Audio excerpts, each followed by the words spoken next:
Banner ಹರಿದ್ರು, ಕಾರದ ಪುಡಿ ಎರಚಿದ್ರು, ಹಲ್ಲೆಗೂ ಬಂದ್ರು. Somashekar Reddy Ramlu ಎಂಟ್ರಿಯಿಂದ ರಣಾರಂಗ. Video release ಮಾಡಿ ಕಾಂಗ್ರೆಸ್ ಆರೋಪ.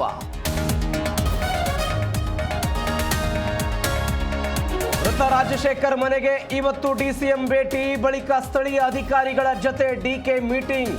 ಡಿಸಿಎಂ ಭೇಟಿಯಿಂದ ಹೆಚ್ಚಿನ ಭದ್ರತೆ.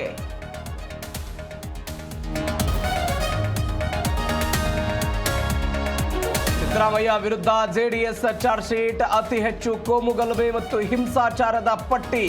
ಜೆಡಿಎಸ್ನಿಂದ ಟ್ವೀಟ್ ಮಾಡಿ ಲೇವಡಿ.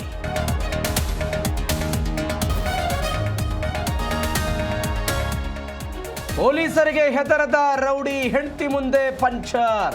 ಎರಡನೇ ಪತ್ನಿ ಸಹವಾಸ ಬಿಡುವಂತೆ ಪತಿ ಕೈ ಕಟ್ಟು. ಜೆಜೆ ನಗರ ಠಾಣೆಯಲ್ಲಿ ಕೇಸ್ ದಾಖಲು. ಮೆಟ್ರೋ ಪ್ರಯಾಣಿಕರಿಗೆ double good news. Pink line, blue line ಸೇವೆ ಆರಂಭಕ್ಕೆ ಹೊಸ ಮಾರ್ಗ. 2026 ಅಂತ್ಯದ ವೇಳೆಗೆ ಹೊಸ ಮೆಟ್ರೋ ಸಂಚಾರ.